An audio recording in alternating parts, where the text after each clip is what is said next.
Tonight, see how students are battling cancer. Plus, we'll take a look at Troy's night at the Apollo. Stay tuned. Trojan Vision Nightly News starts now.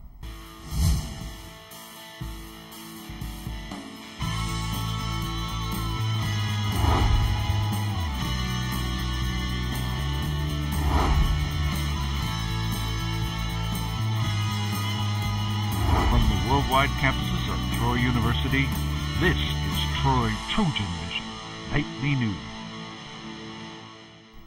Hello and welcome to Trojan Vision Nightly News for February 10th, 2011. I'm Danielle Percival. And I am Rachel Ellis. Thank you for joining us this evening. After 2 weeks of attempts that were delayed by weather, the Student Government Association was finally able to have their night walk to check out safety concerns on campus after dark. DeMarcus Weems gives us the details.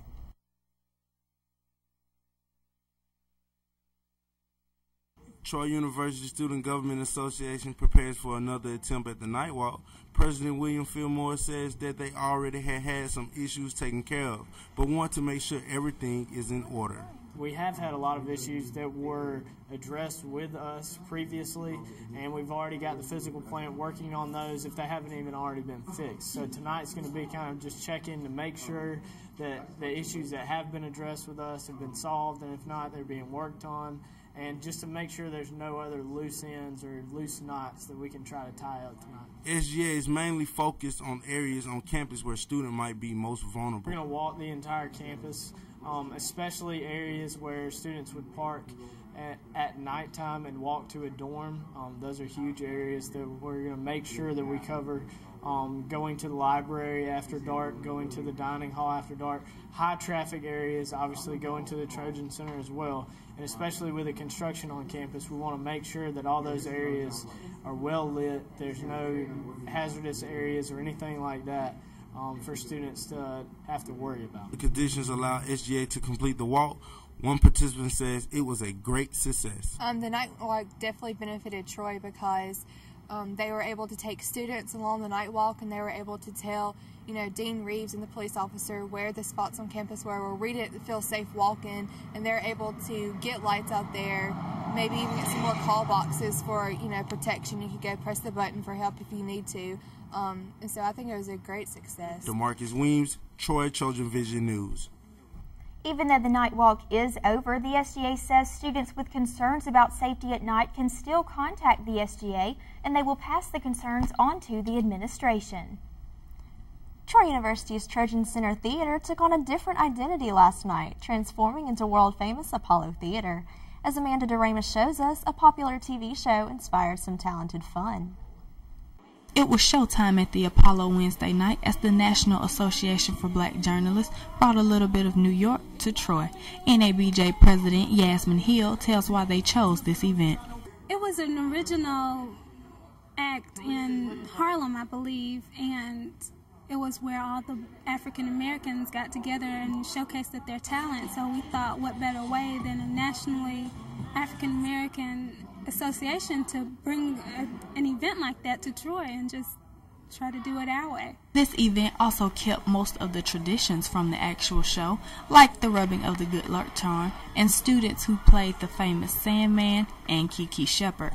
The NABJ also had other ways of getting the audience involved in the show outside of just being the judges of the registered contestants.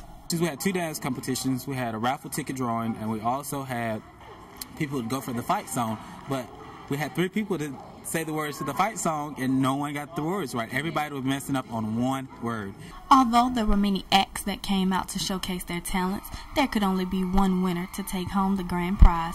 They called themselves the Group with No Name. Group with No Name. That's no name. Don't even write it down. Just put question mark. Amanda DeRamus, Troy Trojan Vision News. The NABJ holds Apollo Night every February as a part of Troy's Black History Month celebration. Relay for Life is known for people helping out by lacing up their tennis shoes, but this week Troy students used their hands and some creativity to help fight for a cure. Troy University students are painting their way toward a cure for cancer. Canvases for a Cure was held by the University Relay for Life Committee to raise money for the spring event. Cancer is a leading, cause of death in America and throughout the world, and Relay for Life, it helps to bring someone out there just another birthday, and I think that anyone should be out there helping to get rid of this awful disease and just helping us out to just make a small contribution. The Canvases for a Cure fundraiser was held Tuesday night, but there will be more held to help the committee reach this year's goal. They filled up so quickly, and it's really, really fun. And what we're doing is we're raising money for our big event for Relay, and this is for committee. And we're trying to raise $30,000 this year. The students were provided with canvases, paint, and all the other tools they needed to take home their own work of art. While the students enjoyed the activity, they did not forget the reason they were there. It's a really creative and fun way to give back to Relay for Life, which is so important, so close to so many of our hearts. And I just felt like, you pay your money and then you get to take a canvas that you made home. And it's just really cool. And it's really just a fun experience to come and do it and paint and be creative for a little while. If not you personally, someone you know has been affected by it. And it's a really big problem today. So if you get to have fun while helping find a cure for it, what's not good about that?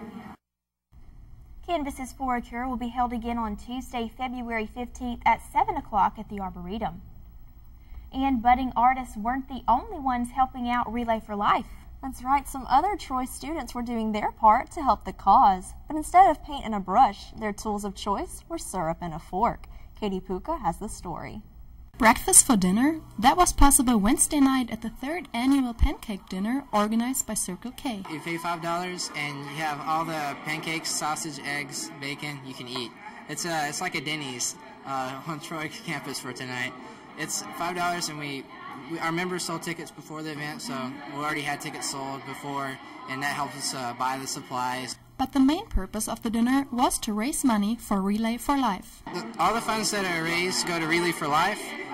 Every year Troy has a big Relay for Life event, and last year we raised the most funds per capita for members, and this year that's our goal again. Circle K members sold the tickets, bought the food, cooked it in the kitchen, and served it to the people. Well, today has been a lot of fun because I am new here, so I have got to know a lot of great people in this club, and it's just so much fun to cook and just be in the kitchen and getting stuff done.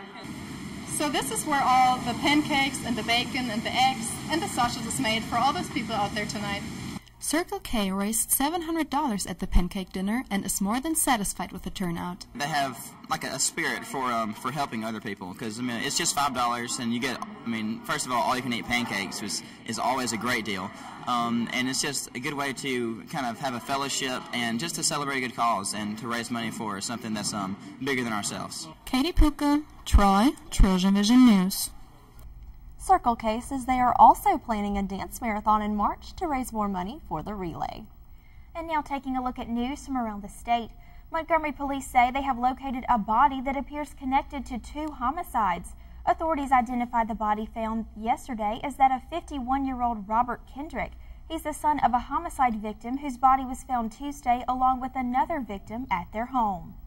And next in state news, the so-called Granddad Bandit, suspected of holding up more than 24 banks in 13 states, is expected to plead guilty today in federal court. 53-year-old Michael Francis Mara is charged with 2 robberies in Virginia and has agreed to plead guilty in Richmond to 4 robberies in Alabama and 1 in Arkansas. And last in state news, the Robert Trent Jones Golf Trail ranked as Alabama's #1 paid attraction for 2010.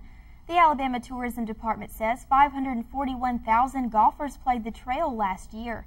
That put it slightly ahead of the 540,000 people who visited the U.S. Space and Rocket Center in Huntsville.